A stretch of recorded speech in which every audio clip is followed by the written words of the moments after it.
ચાલો તો હવે છોકરાઓ આપણે આજથી જે છે એ JEE નીટ જે છે એની શરૂઆત જે છે એ શરૂઆત કરવાની થશે। તો એના માટે થઈને આપણે શું સમજાવશું તો કે એના માટે થઈને આપણે એવી માહિતી તમને સમજાવવાની છે કે ભાઈ JEE નીટમાં અત્યાર સુધી આપણે જે કંઈ પણ શીખાતા કે નહીં એની જો વાત કરીએ તો એ દરેક વસ્તુ જે છે ને એને આજે આપણે જે છે એ MCQ તરીકે સોલ્વ કરશું। અત્યાર સુધી આપણે જે કંઈ પણ કન્સેપ્ટ તમને સમજાવ્યા છે JEE નીટની સાપેક્ષમાં જ સમજાવેલા છે। આપણે જે છે એ થિયરીની અંદર જે બધી જ વસ્તુ શીખાતા બધા જ સૂત્રો જે છે એ શીખેલા છીએ એને આપણે એક જગ્યાએ શું કરશું ભેગા કરી લેશું। આપણે એને એક જગ્યાએ જે છે એ શું કરશું તો કે ભેગા કરી લેશું ને। તો હવે આપણે જે છે એ JEE નીટની વાત કરીએ તો આપણે જેટલા પણ સૂત્રો આવશે એ બધાને તમે એક વખત જે છે એ મગજમાં રાખજો, બરાબર। આ બધા જ સૂત્રોનો આપણે જે છે એ વ્યવસ્થિત ધોરણે જે છે એ ઉપયોગ કરવાનો થશે। હવે આપણને છોકરાઓ જે મટીરિયલ મોકલાવેલું છે એ મટીરિયલ્સ જે છે એમાંથી આપણે MCQ જે છે એ MCQ સોલ્વ કરવાના થશે।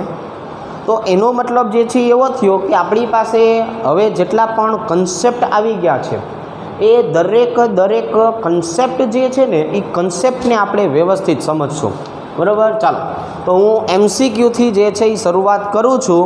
તમે જે છે એ મટીરિયલ તમને જે આપેલું છે તમારે લોકોએ અત્યારે જે છે હાલ પૂરતી ઝેરોક્સ કઢાવી લેવાની, પછી તમને જે છે એ ખ્યાલ આવવા મળશે।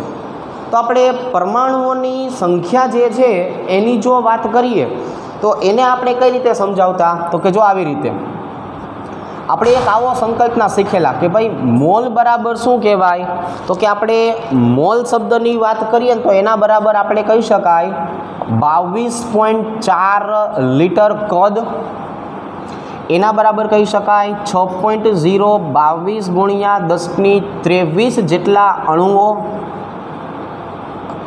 આના બરાબર કહી શકાય અણુભાર જે છે એ અણુભાર જેટલું વજન કયા એકમમાં તો કે ગ્રામ એકમમાં, બરાબર। આની આધારે આપણે સંખ્યા ગોતવી હોય ને સંખ્યા, તો સંખ્યા બરાબર શું કહેવાનું તો કે ભાઈ એટલે આપણે કુલ સંખ્યા જે છે એ મેળવવાની થતી હોય કુલ સંખ્યા, તો એના બરાબર આપેલી સંખ્યા, આપેલા મોલ અને એવોગેડ્રો આંક, બરાબર છે।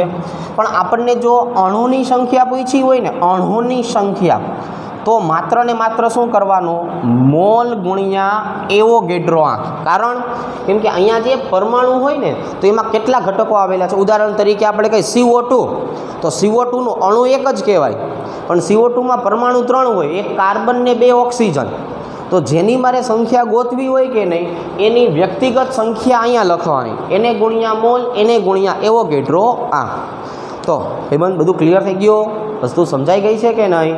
તો હવે જો હવે ધ્યાન આપો, હવે આપણે જે છે એ શું સમજવું છે તો કે પહેલો આપણને પ્રશ્ન આપ્યો છે 4.4 ગ્રામ CO2માં ઓક્સિજન પરમાણુઓ જે છે એ ઓક્સિજન પરમાણુ કેટલા હશે? તો આપણે પહેલાં જે છે ને મોલ ગોતી લેવા પડે। શું ગોતી લેવા પડે? મોલ।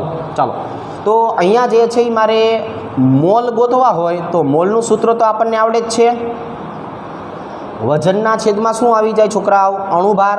જો હવે તમારે છે ને તમારું થોડું કોન્સન્ટ્રેશન વધારવું પડશે અને કેલ્ક્યુલેશનની સ્કિલ વધારવી પડશે, બરાબર છે। હું બધા પ્રયત્ન કરીશ તમને સમજાવવાના પણ થોડુંક તમારા તરફથી આટલું રાખજો। શું તો કે ભાઈ મોલ બરાબર મારે કેવું છે વજનના છેદમાં અણુભાર, તો વજન જે છે એ કેટલું આપ્યું છે 4.4।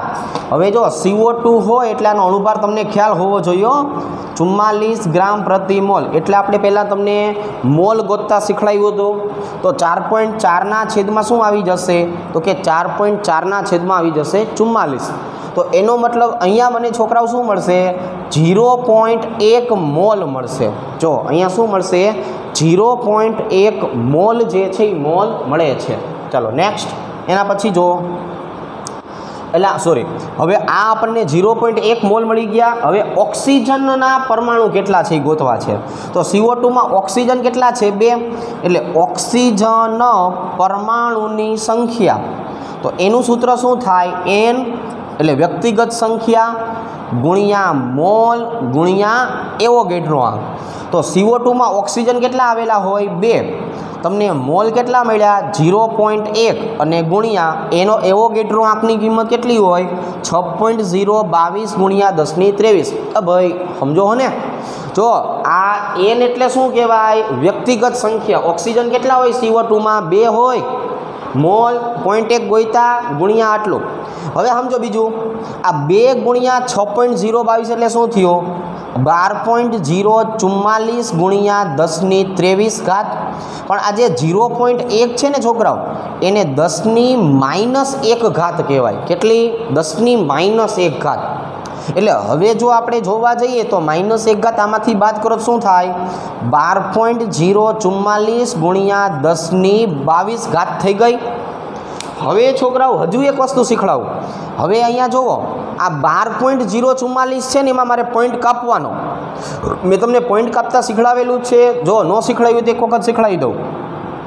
0.0 પોઈન્ટ પછી આંકડા જે છે એ જમણી બાજુએ હોય ને, તો તમારે ઘાત છે ને, ઘાત એ માઇનસ કરવાની, નેગેટિવ કરવાની. અને જો આંકડા ડાબી બાજુએ આપ્યા હોય ને, ડાબી બાજુએ, તો એનો મતલબ આપણે ઘાત જે છે ને, ઘાત એ પોઝિટિવ કરવાની. બેયના ઉદાહરણ કોઈને ખબર પડે. જો હું 1 2 3 4 પોઈન્ટ 6 7 8 કરું, 5 6 7, તો અહીંયા જોવો જોઈએ પોઈન્ટ પછીનો આંકડા જે છે એ ક્યાં આપ્યા કહેવાય? તો કે ડાબી બાજુએ આપ્યા કહેવાય. બરાબર? જો 0 પોઈન્ટ હોય ને તેને જમણી બાજુના કહેવાય. એટલે આ આંકડા મને ક્યાં આપ્યા છે? ડાબી બાજુએ આપ્યા. હવે હું કેટલા કાપવાનો છું? 1 2 3. એટલે અહીંયા મને મળ્યું 1.2 3 4 5 6 7. પણ મેં કેટલા કાપા માર્યા? 3 માર્યા ને, એટલે અહીંયા +3 ઘાત આવે. શું કામ પ્લસ? ખબર છે? આ ડાબી બાજુએ હતી. હવે અહીંયા જો 0 પોઈન્ટ પછી જે છે એ શું આવે? 0 0 1 2 અને 3 આવું છે. તો આની આંકડા જે છે એ ભાઈબંધ કઈ બાજુના કહેવાય? તો કે આની આંકડા જમણી બાજુના કહેવાય. કઈ બાજુના કહેવાય? જમણી બાજુના.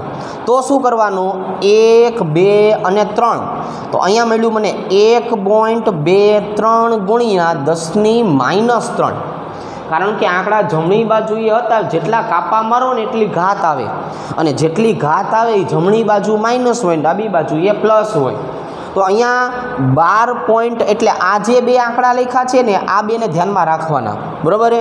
0 પોઈન્ટ કરીને ગમે એટલા આંકડા હોય ને, એને જમણી બાજુના કહેવાય. અને આગળ કોઈ પણ લખેલું હોય ને હંમેશા શું કહેવાય?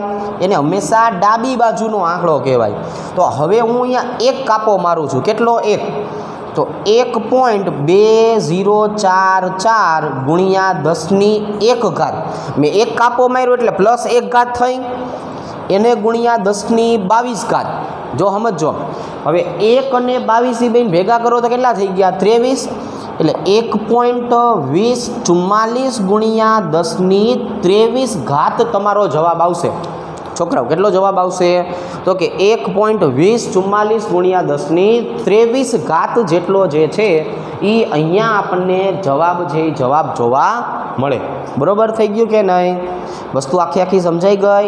ઓકે, ચાલો હવે આપણે આ બાજુએ વાત કરીએ. પેજ નંબર 1 જે છે ને, એમાં બીજો MCQ સોલ્વ કરીએ. ચાલો, MCQ નંબર 2. તો પહેલા દાખલાનો જવાબ શું આવ્યો છોકરાઓ?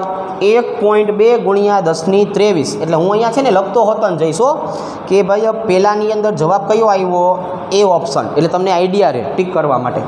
ચાલો બીજું, 2.8 કિલોગ્રામ ઇથિનનું સંપૂર્ણ દહન કરવા માટે કેટલા ગ્રામ ઓક્સિજનની જરૂર પડે? તો આ વસ્તુ આપણે શીખડાવી હતી દહન પ્રક્રિયા તરીકે. શેના તરીકે? દહન પ્રક્રિયા તરીકે. જો અહીંયા હું જી નીટ જે છે કે નહીં, એના હજુ પણ કન્સેપ્ટ પ્લસ MCQ બંને લેતો જઈશ. મને જ્યાં લાગશે અહીંયા હું તમને કન્સેપ્ટ પણ સમજાવતો જઈશ પ્લસ MCQ. તો દહન પ્રક્રિયા ઇથિન છે. ઇથિન એટલે CH2 ડબલ બોન્ડ CH2 હોય ને છોકરાઓ, આને ઇથિન કહેવાય. એટલે એમાં કાર્બન 2 આવે, હાઇડ્રોજન કેટલા આવે? 4. તો દહન પ્રક્રિયાનું મેં તમને ઉદાહરણ શીખવાડ્યું હતું કે કોઈ પણ કાર્બનિક ઘટકનું ઓક્સિજનની હાજરીમાં દહન કરવાનું. જેટલા તમને કાર્બન આપ્યા હોય ને કાર્બન, એટલા હંમેશા શું બને? CO2 બને. અને જેટલા હાઇડ્રોજન આપ્યા હોય કે નહીં, એટલા હંમેશા શું બની જાય? પાણીના અણુ બની જાય. એટલા હંમેશા શું બને? પાણીના અણુ બને. તો હવે આપણે એના સંતુલન કરવાનું. તો કે અહીંયા જે છે કાર્બન 2, હાઇડ્રોજન 4, ઓક્સિજન જોવો જોઈએ 2 ને આ 2 એટલે 4, 4 ને 2 6, 6 એટલે 3 દુ ને 6. હવે ઇથિન જે છે ને, ઇથિન એનો અણુભાર લખશું. પહેલાં આપણે મોલ લખીએ. હું તમને આમ સમજાવું, તમને આમ વધુ ખબર પડે. ઇથિનના મોલ કેટલા? 1. ઓક્સિજનના મોલ કેટલા? 3. આવું આપણે શીખાતા ને, યાદ કરો છોકરાઓ. હવે વજન હંમેશા કેટલો લેવાનો? અણુભાર જેટલો. કાર્બન કેટલા છે? 2. 12 દુ ને 24, 24 ને 4 28. અહીંયા મને મળે 28 ગ્રામ પ્રતિ મોલ. બરાબર? એટલે એનું વજન કેટલું લેવાય મારે? 28 ગ્રામ. હવે ઓક્સિજન કેટલા છે? 6. એટલે 16 6 96 થાય. તો અહીંયા મને એનું વજન કેટલું મળે? 96 ગ્રામ મળે. કેટલું? 96 ગ્રામ. તો જો હું 28 ગ્રામ કોણ લઉં? ઇથિન. તો મારે એની 96 ગ્રામ કોની ભેગું પ્રક્રિયા કરાવવી પડે? ઓક્સિજન સાથે. જો અહીંયા હું કેટલા લઉં? 28 ગ્રામ લઉં, તો અહીંયા મારે કેટલી લેવી પડે? 96 ગ્રામ ભેગું પ્રક્રિયા કરાવવી પડશે કે નહીં? તો હવે હું આની બદલે 28 કિલોગ્રામ લઉં ને, 28 કિલોગ્રામ, તો મને અહીંયા 96 કિલોગ્રામ પ્રક્રિયા મળે. આ ગ્રામ તો ગ્રામ, કિલોગ્રામ તો કિલોગ્રામ. પણ હવે છોકરા હું અહીંયા 2.8 કિલોગ્રામ લઉં ને, તો અહીંયા 9.6 કિલોગ્રામ ઓક્સિજન વપરાય. કેટલો વપરાય? 9.6 કિલોગ્રામ. એ આપણને આપ્યું છે સી ઓપ્શનમાં. એટલે કે બીજા પ્રશ્નમાં જવાબ કયો આવશે? 2C. ખબર પડી ગઈ? આવી રીતે ગોતવાનું. મોલ, વજનના રૂપાંતર કરી નાખવાનું. ગ્રામ તો 2 ગ્રામ, કિલોગ્રામ તો 2 કિલોગ્રામ. અહીંયા 1 પોઈન્ટ કાપ્યો ને, આને 10 વડે ભાગ્યું, તો આને 10 વડે ભાગો. જે કામ કરો ને એ બેયમાં સરખું જ કરવાનું. એટલે ગણિતને વાંધો પડે નહીં. નકર ગણિતને કેમેસ્ટ્રી ભેગું વાંધો પડી જાય, એવું હાલે નહીં. ગણિતને કોઈ દી કેમેસ્ટ્રી ભેગું વાંધો પડવા દેવાનો નથી. બરાબર? તો આવી રીતે સોલ્વ કરી શકાય. ચાલો, બોરોનના 2 સમસ્થાનિકો છે છોકરાઓ. કેટલા? 2. હવે આ બંને સમસ્થાનિકો જે છે એની જો આપણે વાત કરીએ કે નહીં, તો આવર્ત કોષ્ટકમાં બોરોનનું સરેરાશ આણ્વીય દળ ગોતતા શીખવાડ્યું છે. તો કે હા, ક્યારે શીખવાડ્યું છે? તો કે ક્લોરિનનું ને બ્રોમિનનું ઉદાહરણ યાદ કરો. ચાલો, પેલો બોરોન કેટલો આપ્યો છે? તો કે 10, અને એનું ટકા કેટલા આપ્યા છે? 19. વત્તા બીજાની આપણે વાત કરીએ તો કેટલું આપ્યું છે? 11, અને એનું કેટલું આપ્યું છે? 81. અને છેદમાં શું આવશે? 19 વત્તા 81. બરાબર? તો હવે જોવો જોઈએ, આને હું ગુણી નાખું એટલે 190 થઈ જાય. અને 11 ગુણ્યા 8 કરો એટલે, અથવા 80 કરો તો પહેલાં કેટલું થઈ જશે? 880 થઈ જાય. પણ એની અંદર 11 આવશે ને, એટલે બીજા 11 ઉમેરી દો એટલે 891 થઈ જાય. અને છેદમાં બેનો સરવાળો કેટલો થઈ જાય? 100. છેદમાં બેનો સરવાળો કેટલો થઈ જવાનો? 100. એટલે આનો જવાબ જે છે ને આવશે 1080/100. કેટલો આવી જશે? 1080 થઈ જાય ને બેનો સરવાળો. બરાબર છે? આનો ઉમેરો કરો એટલે. હવે આને 100 વડે ભાગી નાખો તમે, એટલે 10.8 આપણને સરેરાશ આણ્વીય દળ મળે. અને એ મને ક્યાં આપ્યું છે? એ ઓપ્શનમાં. એટલે ત્રીજાની અંદર જવાબ કયો આવશે? 3A. પહેલામાં કયો આવ્યો? 1A. બીજામાં આવ્યો 2C. ત્રીજામાં કયો આવશે? 3A. એ ઓપ્શન તમારો જવાબ થશે. તો પહેલું બોર્ડ આપણે શીખા 3 MCQ, 3 કન્સેપ્ટ શીખા. ચાલો હવે આગળ વધશું પાછા.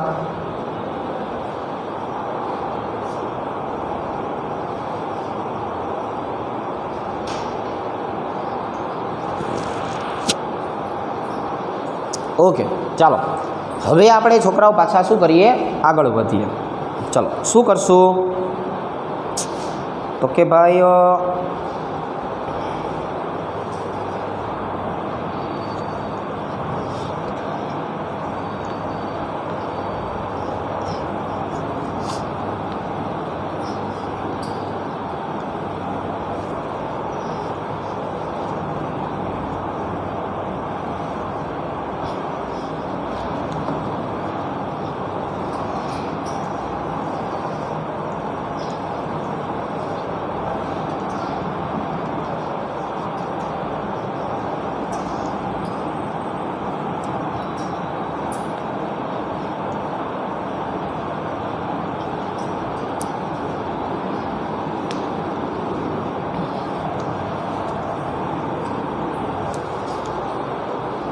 चलो हवे आपणे पेज नंबर आने 2 आपी दईए।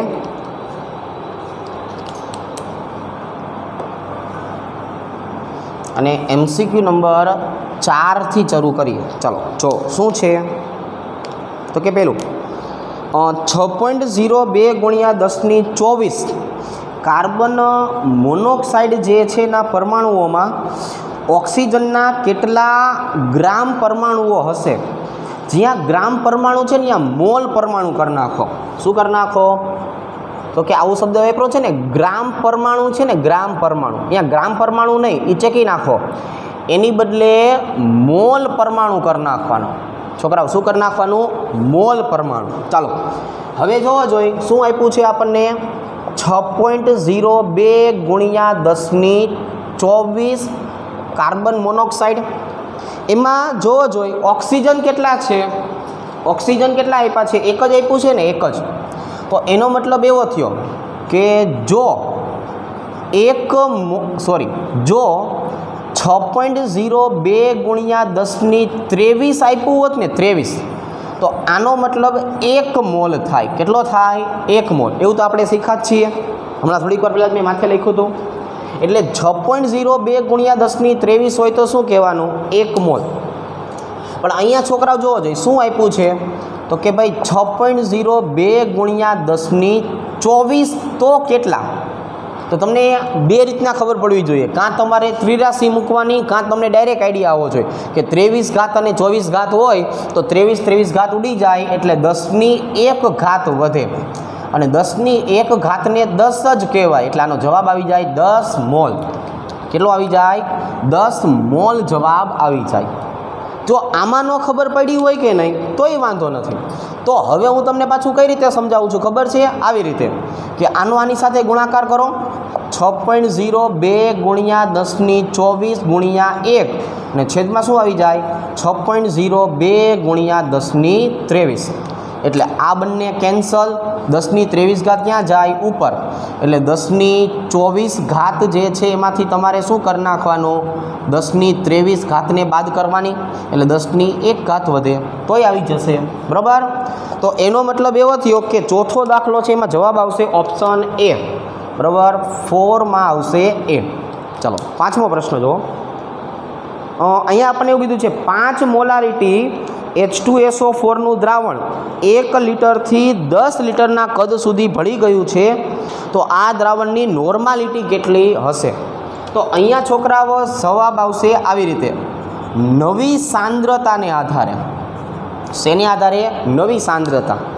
તો જ્યારે તમારે નવી સાંદ્રતા ગોતવી હોય કે નહીં ત્યારે આપણે સાંદ્રતા જે છે એના સૂત્ર જોવાના। કઈ રીતે? જો સમજો કે એક જ દ્રાવણ છે આપણી પાસે શું છે? એક જ દ્રાવણ છે, એમાં પાણી ઉમેરવાનું પૂછ્યું હોય, પાણી ઉમેરવું, આવા કોઈ પણ પ્રશ્ન હોય ને ત્યારે આ સૂત્ર વાપરવાનું। અહીંયા સૂત્ર વાપરવાનું M1V1 બરાબર M2V2, અને નોર્માલિટી આપી હોય તો N1V1 બરાબર N2V2। એટલે આ જે છે ને N1V1 આને કહેવાય શરૂઆતની સાંદ્રતા, અને V1 ને શું કહેવાય? શરૂઆતનું કદ। અને આ બાજુનું જે કંઈ પણ હોય ને આ બાજુનું એને કહેવામાં આવે છે અંતિમ સાંદ્રતા, અને આને શું કહેવાય? અંતિમ કદ કહેવાય, બરાબર? તો હવે આપણે જે છે એ આ બે વસ્તુની વાત કરી। બીજું હવે આવું આવે કે તમને કોઈ એમ કહે કે એસિડની અંદર તમે એસિડનું દ્રાવણ જ ઉમેરી દો, એટલે એસિડ વત્તા એસિડ પૂછે, અથવા ઘણી વખત શું કે બેઝનું દ્રાવણ છે એમાં તમે બેઝ જ ઉમેરી દો, એટલે બેઝ વત્તા બેઝ। તો એસિડમાં એસિડ, બેઝમાં બેઝ આ ઉમેરવામાં આવે કે નહીં, એટલે આનાથી શું બનશે તો કે સાંદ્રતા વધે। આનાથી શું થાય? સાંદ્રતા વધે। તો બે વસ્તુને ભેગી કરશો તો ત્રીજી બનશે, એટલે ને M3V3 કહેવાય। તો M3V3 બરાબર સૂત્ર શું બનશે? M1V1 વત્તા M2V2। જ્યાં એન લખેલો છે કે નહીં આને સંયોજકતા બોલાય. શું બોલાય? સંયોજકતા. આ પહેલા એસિડની સંયોજકતા, આ પહેલા આ બીજા એસિડની સંયોજકતા, અથવા આ પહેલા બેઝની સંયોજકતા, આ બીજા બેઝની સંયોજકતા. હવે ઘણી વખત આપણને આમની બદલે બેઝ આપેલો છે તો બેઝ માટે પણ આ સૂત્રો, પણ નોર્માલિટી આપી છે તો નોર્માલિટી પણ આ જ સૂત્રો કે N3V3 બરાબર N1V1 વત્તા N2V2. પણ આવા સમયે છે ને સંયોજકતા નહીં મૂકવાની, કારણ કે નોર્માલિટી બની હોય ને સંયોજકતાથી જ બની હોય. એટલે નોર્માલિટી સંયોજકતા જે છે કે નહીં એ પહેલેથી લઈને જ આવેલી છે. અભિમન્યુ જેવું કામકાજ છે આ, એ પહેલેથી જે છે એ સમજી વિચારીને જ આવ્યું છે. બરાબર. ચાલો હવે આના પછીનું તમને આવું પણ પૂછે કે એસિડનું દ્રાવણ છે એમાં બેઝ ઉમેરી દો અને બેઝનું દ્રાવણ છે એમાં એસિડ ઉમેરી દો. હવે જો એસિડમાં બેઝ ને બેઝમાં એસિડ ઉમેરો તો શું થાય? તો કે આવું કરો ને તો સાંદ્રતા ઘટે. આવું કરો તો શું થાય? સાંદ્રતા ઘટી જાય કે નહીં? તો કે હા, ઘટી જાય. તો જો સાંદ્રતા ઘટી જતી હોય તો શું કરશું? તો કે ભાઈ કંઈ વાંધો નહીં, M3V3 બરાબર NM1V1 માઇનસ NM2V2. અને નોર્માલિટી હોય તો N3V3 બરાબર N1V1 માઇનસ N2V2. તો તમારે શું કરવાનું ખબર છે છોકરાઓ? કે જે મોટી સાંદ્રતા હોય ને એને પહેલાં લખવાની, આને પછી, એટલે પહેલાં ગોતી લેવાનું કે આ બેમાંથી કઈ સાંદ્રતા વધારે છે. તો કે આ, એને પહેલાં લખો. ટૂંકમાં બેયનો જવાબ અલગ અલગ લાવવાનો, બેયનું શું કરી નાખવાનું? સાદરૂપ આપવાનું. જે મોટું હોય ને એમાંથી નાની કિંમત બાદ કરવાની. એટલે ધ્યાન આપ્યું ને? ખબર પડી? હું બોલ નાખ્યું? શું કીધું? એસિડ બેઝને ભેગા કરો ને તો ક્ષાર પાણી બને. તો સાંદ્રતામાં ઘટાડો થાય કે ન થાય? તો કઈ વધી? તો કે વધારે હોય એમાંથી ઓછીને બાદ કરો એટલે થોડી ઘણી વધે. બરાબર છે. નોર્માલિટી હોય તો આ સૂત્ર, મોલારિટી હોય તો આ જ સૂત્ર. પણ મોલારિટીમાં શું આવે? સંયોજકતા. નોર્માલિટીમાં આવી સંયોજકતા આવતી નથી. બરાબર. ચાલો, તો આ ત્રણ સૂત્ર થયા. એક જ દ્રાવણ હોય તો બરાબર કરીને સમજવાનું, બે અલગ અલગ હોય, ત્રણ અલગ અલગ હોય તો બંનેના સરવાળા કરવાના. હવે હું તમને પાંચમો દાખલો છે ને અહીંયા શીખડાવું. ચાલો જો શું છે પાંચમો દાખલો? 5 મોલારિટી H2SO4નું 1 લીટર દ્રાવણથી 10 લીટરના કદ સુધી ભળી ગયું તો નોર્માલિટી ગોતવાની. પણ પહેલાં છે ને મોલારિટી ગોતશું. પહેલાં શું ગોતશું? મોલારિટી.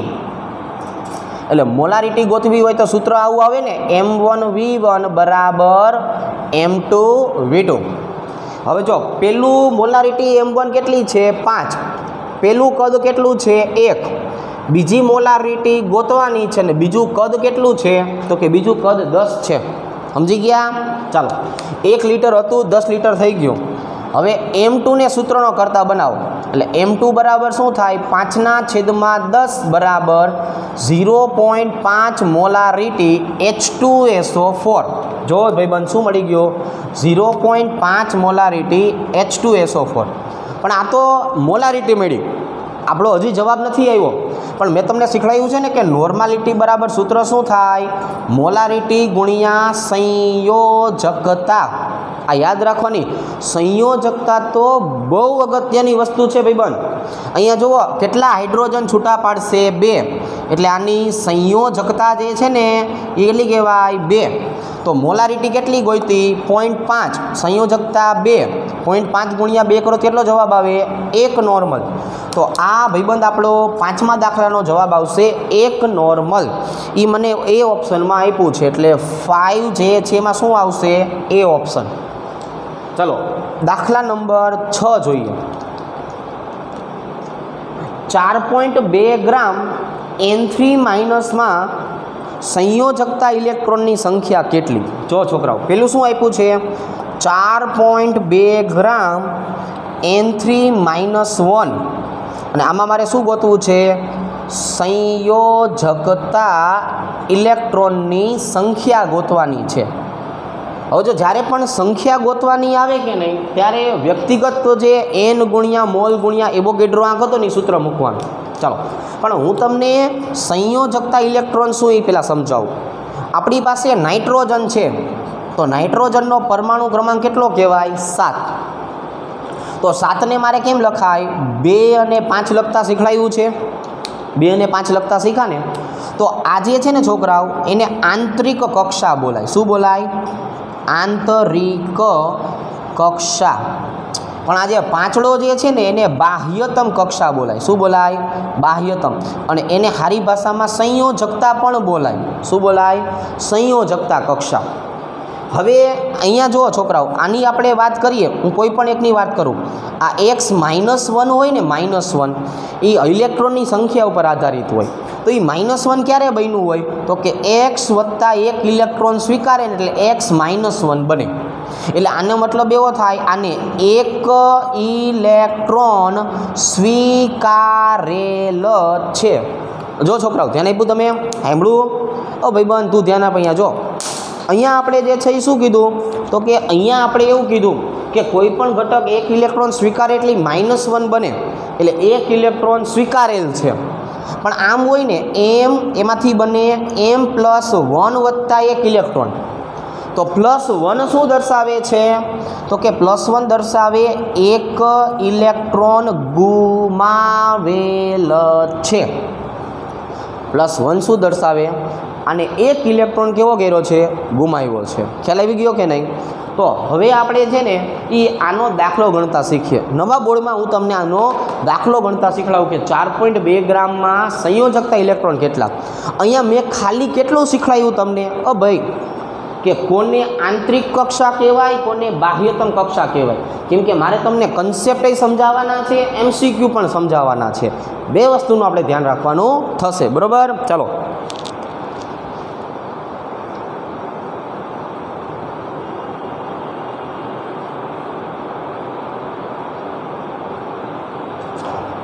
હવે હું તમને આનો આખો જે છે દાખલો ગણતા શીખવાડું. ખાલી યાદ શું રાખવાનું? આને કહેવાય સંયોજકતા કક્ષા. તો એના ઇલેક્ટ્રોન ગોતવાના છે.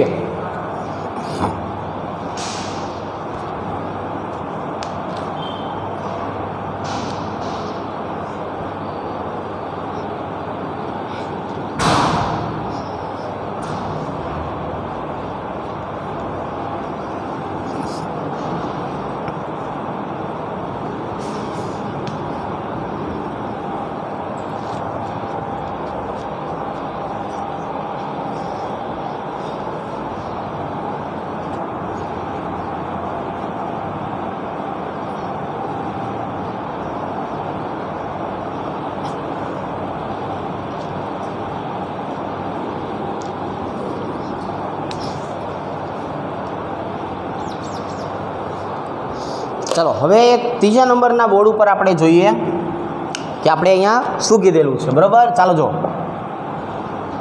હવે આપણે છોકરાઓ શું કરશું? તો કે જે સંયોજકતા કક્ષાના ઇલેક્ટ્રોન આવ્યા ને એની વાત કરીએ. ચાલો, આપણને આમ કીધું છે N3-1 એટલે 3 નાઇટ્રોજન ભેગા થઈને 1 ઇલેક્ટ્રોન સ્વીકારે છે. 3 નાઇટ્રોજન ભેગા થયા અહીંયા અને કેટલા ઇલેક્ટ્રોનનો સ્વીકાર કર્યો? તો કે 1 ઇલેક્ટ્રોનનો સ્વીકાર કર્યો. તો એનો મતલબ એની સંયોજકતા કક્ષામાં કેટલા ઇલેક્ટ્રોન કુલ થયા? કુલ તો કે ફરીથી એક વખત 7 નંબરનું નાઇટ્રોજન એટલે 2 અને 5 એવા 5 ઇલેક્ટ્રોનને ધ્યાનમાં લ્યો. તો આપણી પાસે હવે શું છે? N3-1 એટલે નાઇટ્રોજન કેટલા? 3. એની પાસે આવા ઇલેક્ટ્રોન કેટલા? તો કે 5. પણ સ્વીકાર્યો કેટલો? 1. તો 3 × 5 = 15 + 1 ટોટલ આમની પાસે વ્યક્તિગત ઇલેક્ટ્રોનની સંખ્યા 16 થઈ. હવે આપણે મોલ ગોતવા પડશે. તો મારે જો મોલ ગોતવાના થાય તો 1 નાઇટ્રોજનનો પરમાણુ ભાર 14. તો એનો મતલબ શું થયો? વજનના છેદમાં અણુભાર. વજન કેટલું છે? 4.2. હવે 14 તરીને કેટલા થાય? 42. તો અહીંયા જે છે એ શું આવી ગયું? 4.2 / 42. શું કામ? 3 નાઇટ્રોજન લેવાના ને મારે. તો 3 નાઇટ્રોજન એટલે 14, 14, 28, 28 ને 10 કેટલા થાય? 38 ને 4 કેટલા થઈ ગયા? તો કે 42. અહીંયા મને જવાબ મળ્યો 0.1 મોલ. તો આ મોલ, આ ઇલેક્ટ્રોનની સંખ્યા. તો હવે આવા આપણે કુલ ઇલેક્ટ્રોન ગોતવાના થાય ને તો શું કરવાનું? N ગુણ્યા મોલ ગુણ્યા એવોગેડ્રો આંક. આપણી પાસે સૂત્ર કયું છે? વ્યક્તિગત સંખ્યા ગુણ્યા મોલ ગુણ્યા એવોગેડ્રો આંક. ચાલો હવે અહીંયા જો, અહીંયા n કેટલા થયા? 16. મોલ કેટલા આવ્યા? 10⁻1 લખાય. 0.1 ને 10⁻1 કહેવાય ને છોકરાઓ? હા પાડી કે ના પાડી? અરે વાહ. અને મોલ બરાબર તો શું છે? 6.022 ગુણ્યા 10⁻23. એટલે પહેલાં આપણને આટલી તો ખબર પડી ગઈ કે 1 અને 23માંથી 22 વધશે. કેટલા વધશે? 22 જે છે એ વધશે. સાંભળો, ના ઊભા રહો. કેમ કે આપણે ઓપ્શનમાં જો એવોગેડ્રો આંકની કિંમત ભેગી જ આપી છે. કેટલી આપી છે? ભેગી. તો એનો મતલબ એવો થયો કે અહીંયા શું કરવાનું? 16 ગુણ્યા 10⁻1 ગુણ્યા એવોગેડ્રો આંક. 10⁻1 એટલે શું કહેવાય? 16/10 એવોગેડ્રો આંક, એના બરાબર 1.6 એવોગેડ્રો આંક. તો અહીંયા આપણે કુલ સંખ્યા ગોતવા જઈએ તો મને મળશે 1.6 ગુણ્યા એવોગેડ્રો આંક. સી ઓપ્શનમાં આપ્યું છે. તો આ પ્રશ્ન નંબર જે છે એ કેટલામો હતો? તો કે પ્રશ્ન નંબર હતો 6. તો 6ની અંદર મને સી ઓપ્શન જવાબ મળે. કેટલો મળે? C option. બરાબર. ચાલો 7 નંબરનો પ્રશ્ન હવે જોઈએ. ઝિંક ધાતુ H2SO4 સાથે પ્રક્રિયા કરી એસટીપીએ આટલા કદ ml એટલે કે 224 ml હાઇડ્રોજન આપે તો કેટલા ગ્રામ ઝિંક વપરાયું હશે? આ પણ ઓલો મોલવાળો પ્રક્રિયા. એટલે પહેલાં તમને છે ને મારે પ્રક્રિયા સમજાવવી પડે.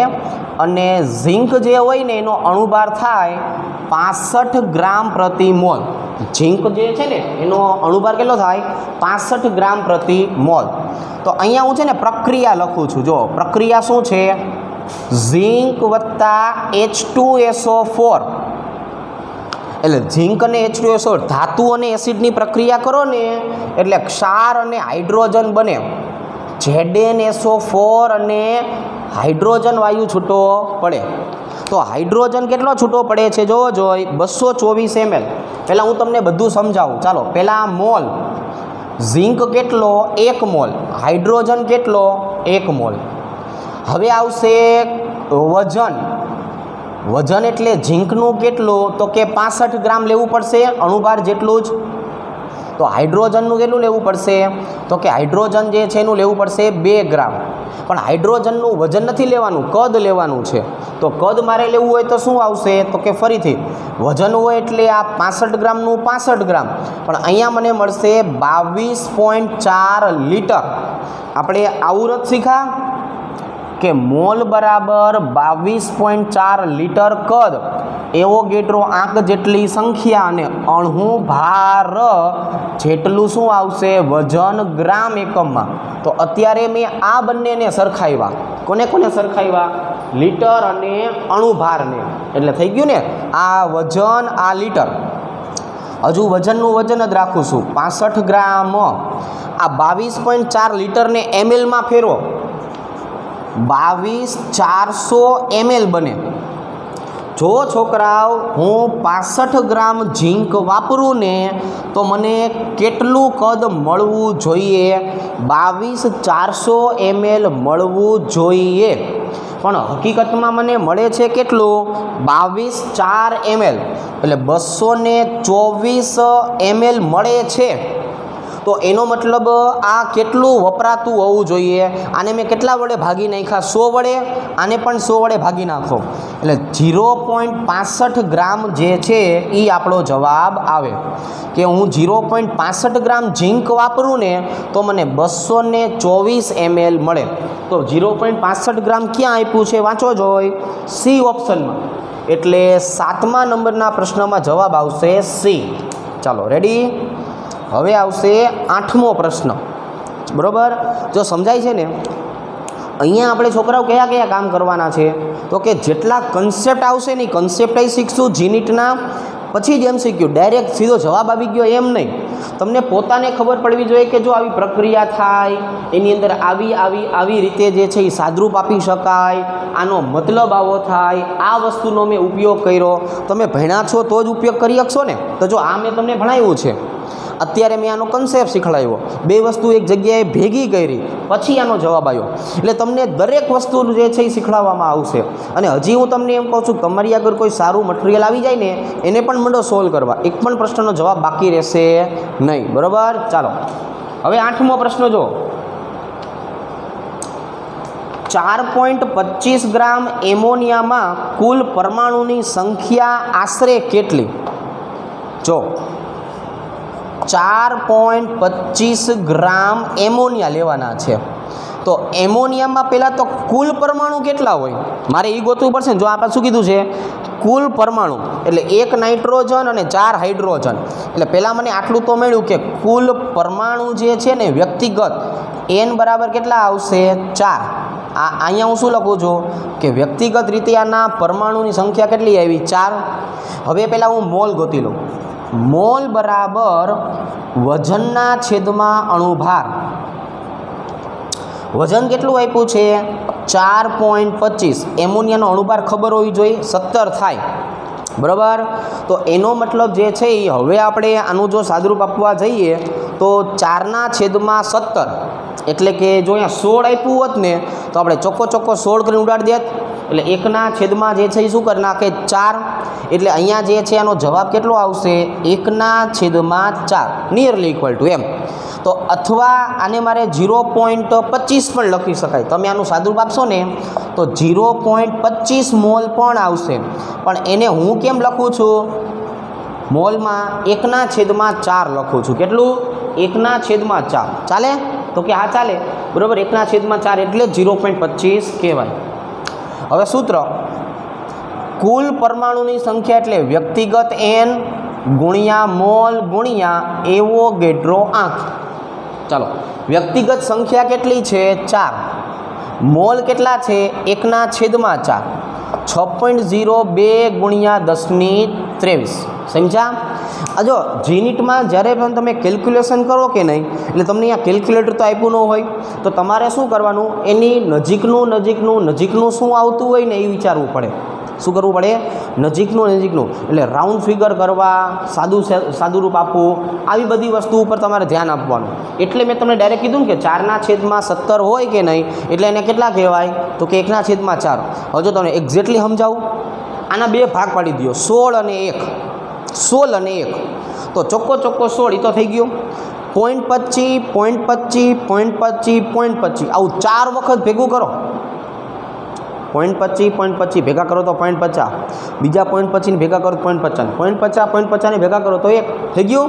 તો 4ના કારણે 16 ઉડી ગયા, 0.25ના કારણે 1 ઉડી ગયો. જવાબ આવ્યો 1/4. તો હવે અહીંયા શું કરશું?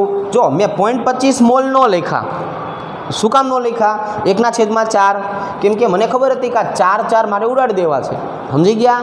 તો આનો આશરે જવાબ કેટલો આવી ગયો? 6 ગુણ્યા 1023. બરાબર? આપ્યું છે 8માની અંદર ડી ઓપ્શનમાં આપેલું છે 8D. એટલે કે 8મા પ્રશ્નનો જવાબ આવશે ડી ઓપ્શન. રેડી ને? સમજાય છે? બસ સમજાવવું જોઈએ, ખ્યાલ આવવો જોઈએ, અગત્યનું એ છે. 9મું, પ્રવાહી HClની તમને ઘનતા આપી છે 1.17 ગ્રામ પ્રતિ સીસી. તો એની મોલારિટી કેટલી? હવે મારે તમને પહેલાંનો મતલબ સમજાવવો પડે ને ભાઈબંધ, કે 1.17 ગ્રામ પ્રતિ સીસી એટલે શું? તો કે સીસી એટલે થાય સેન્ટીમીટર ક્યુબ, અને સેન્ટીમીટર ક્યુબને તો આપણે ml તરીકે શીખા છીએ, ગઈકાલે જ શીખા, તો લેટેસ્ટ છે સાવ.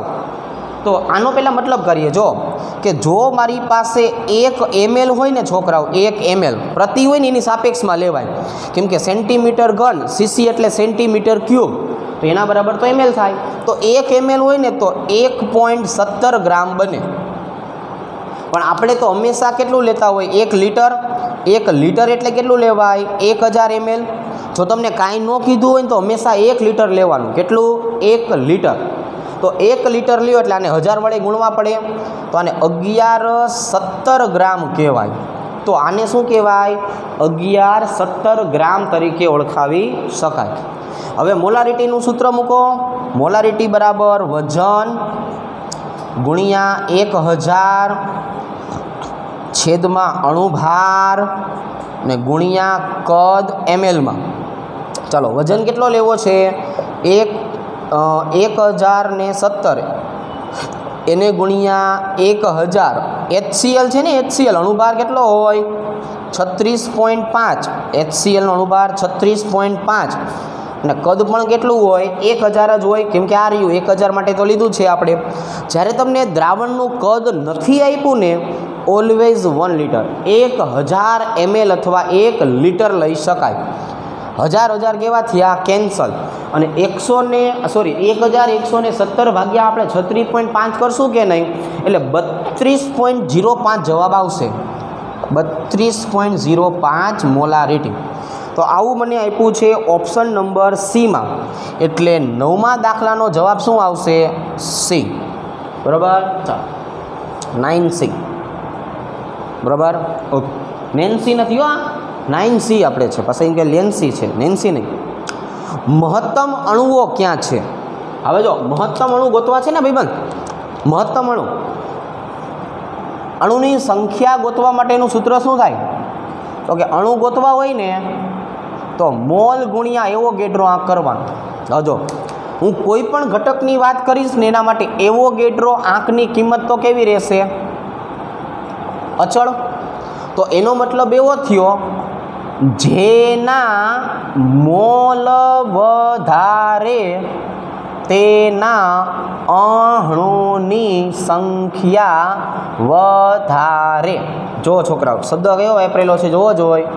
જેના મોલ વધારે કે નહીં, એના અણુ જે છે એ અણુની સંખ્યા પણ કેવી થઈ જાય? વધારે. તો આવો પ્રશ્ન હોય ને, શેમાં અણુ વધારે છે, શેમાં અણુ ઓછા છે, એના દરેક માટે શું ગોતવાનું? મોલ. એટલે આપણે ઓપ્શન A, B, C અને D છે ને એ બધાના મોલ ગોતી લઈએ. શું ગોતી લઈએ? મોલ. અને મોલનું સૂત્ર તો બાંધેલું જ હોય ને ભાઈબંધ. મોલનું સૂત્ર શું આવે? વજનના છેદમાં અણુભાર. બસ એક અણુભાર ખબર હોવી જોઈએ. ચાલો પહેલાં એ ઓપ્શનને પકડો. એ ઓપ્શન કોણ છે? 7 ગ્રામ નાઇટ્રોજન. તો અહીંયા આપણે લખવું હોય તો 7ના છેદમાં નાઇટ્રોજન એટલે 28 થાય ને, N2 છે. જો તો અહીંયા આપણને જે છે એ જોવા જઈએ તો 7ના છેદમાં 28 એટલે 1ના છેદમાં 4, 0.25 મોલ કોણ મળ્યું? નાઇટ્રોજન. હાલો આ એ ઓપ્શનનો જવાબ. બી 2 ગ્રામ હાઇડ્રોજન, 2ના છેદમાં 2 એટલે 1 મોલ જે છે એ કોણ આવશે? તો કે હાઇડ્રોજન આવશે. અહીંયા નાઇટ્રોજન એટલે N2, હાઇડ્રોજન એટલે H2. 16 ગ્રામ NO2, 16ના છેદમાં જો નાઇટ્રોજનનો કેટલો હોય? તો કે ભાઈ નાઇટ્રોજન એટલે 14 અને ઓક્સિજન એટલે કેટલો થાય? 16 દૂને 32 થાય. તો અહીંયા મારે શું કરવાનું? 32 અને નાઇટ્રોજનનો કેટલો થાય? 14. એટલે અહીંયા જોવા જઈએ તો શું આવે? 4 અને 6 46 આવી જાય. બરાબર છે. ચાલો અહીંયા કેટલું આવી ગયું? 46. તો 16 ચોક 46, સોરી 16 તરી 46 થાય. તો એનો મતલબ શું થઈ ગયો? 1ના છેદમાં 3. 1ના છેદમાં 3 એટલે કેટલું થાય? 0.33 મોલ શું થઈ ગયું? NO2. ચાલો હવે ડી ઓપ્શન. 16 ગ્રામ ઓક્સિજન, 16ના છેદમાં 32 તો 1ના છેદમાં 2 તો 0.50 મોલ કોણ મળ્યા? ઓક્સિજન. હવે આપણે એટલે તો માથે લખાવરાયું છે ને ભાઈબંધ કે જેના મોલ વધારે કે નહીં એ જવાબ વધારે આવશે. તો આમાં સૌથી વધારે મોલ ક્યાં મળ્યા? બીજા ઓપ્શનમાં. જો 1 મોલ હાઇડ્રોજન. તો હવે 1 મોલ હાઇડ્રોજન છે એમાં અણુની સંખ્યા કેવી હશે? સૌથી વધારે. ચાલો રેડી. તો આ 10 MCQ થયા. ચાલો એકાદો MCQ હજી જોઈએ.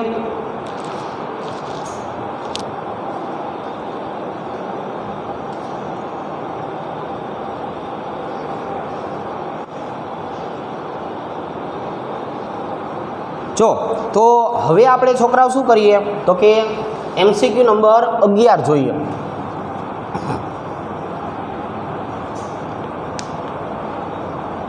બરાબર, 1-2 MCQ જેટલા થાય એટલા આપણે જોઈએ.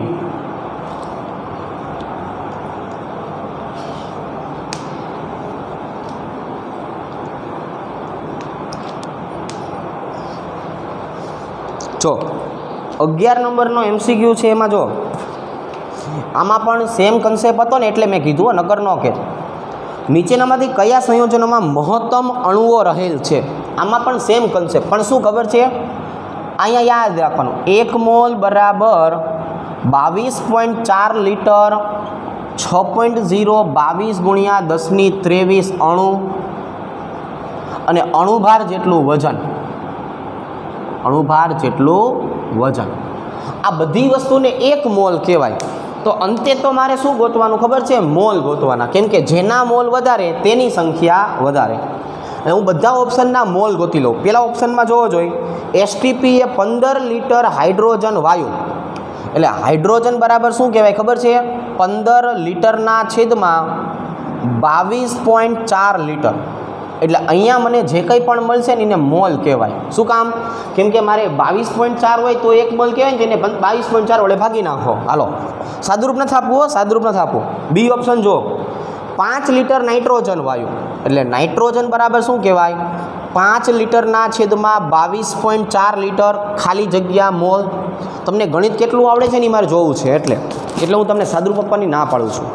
હવે સી ઓપ્શન જુઓ છોકરાઓ, શું આપ્યું છે સી ઓપ્શનમાં, તો કે 0.5 ગ્રામ હાઇડ્રોજન વાયુ, એટલે અહીંયા મારે શું કરાય, હાઇડ્રોજન બરાબર 0.5ના છેદમાં 2 બરાબર છે, બરાબર ખાલી જગ્યા મોલ.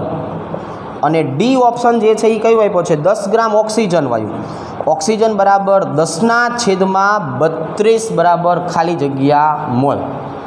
હવે ખાલી થોડુંક સાપેક્ષ વિચારો કે ક્યાં જવાબ મોટો આવે. હવે હું જો પહેલાં આ બેની વાત કરું કે નહીં, આની ને આની, તો 5ના છેદમાં 22.4 હોય ને 15ના છેદમાં, એટલે આ જવાબ તો નાનો જ આવશે, એટલે આ તો કોઈ દી આવશે નહીં. સમજી ગયા? હવે આ 15ના છેદમાં 22 છે ને, એટલે હું એને 15ના છેદમાં 20 સમજી લઉં, નિયરલી ઇક્વલ ટુ, એટલે આને આપણે જે છે એ 5 વડે ઉડી જાય કે નહીં, એટલે અહીંયા 3ના છેદમાં શું આવી ગયો, 4. હવે અહીંયા 0.5ના છેદમાં 2 છે, એટલે સ્વાભાવિક રીતે આનો જવાબ તો અત્યંત નાનો આવશે. સમજી ગયા? 0.5ના છેદમાં 2 છે. હવે આની આને થોડુંક સાદુરૂપ આપીએ. આને હું શું કરી નાખું છું ખબર છે, 0.5 ને 10 વડે ગુણું, એટલે 5ના છેદમાં 20 થઈ ગયો. 5ના છેદમાં કેટલા થઈ ગયા, 20 બરાબર છે. અને 10ના છેદમાં 32 થઈ ગયા, એટલે આને બીજી ભાષામાં કહીએ તો 1ના છેદમાં 3. આ 4માં હવે આ ખબર પડી ગઈ કે ભાઈ 5ના છેદમાં 20 તો જવાબ નાનો જ આવે, તો 1ના છેદમાં 3 મોટું કહેવાય કે 3ના છેદમાં 4 મોટું કહેવાય, એ તમારે મને કહેવાનું છે ખાલી. બોલો, આનો જવાબ 0.33 આવે, આનો 0.75 આવે, આ જવાબ સાચો થશે. એટલે 11માની અંદર આવશે ઓપ્શન એ. અહીંયા 10મામાં કયો આવતો હતો, 10મામાં આવતો હતો બી ઓપ્શન. બરાબર, તો અત્યારે ખાલી એક 11 નંબરનો પ્રશ્ન છેલ્લે શીખડાવ્યો છે, 11 સુધીનું કામ કર્યું છે. આના પછીનું કામ આપણે આવતીકાલે કરવાનું થશે. આવતીકાલ મતલબ નેક્સ્ટ વર્કિંગ ડે, એટલે કે સોમવારથી આપણે જે છે એ 12મા પ્રશ્નથી સમજવાની શરૂઆત કરશું. તો ત્યાં સુધી આપણે અહીંયા સુધી રાખીએ છીએ. ચાલો, ઓકે, થેન્ક યુ.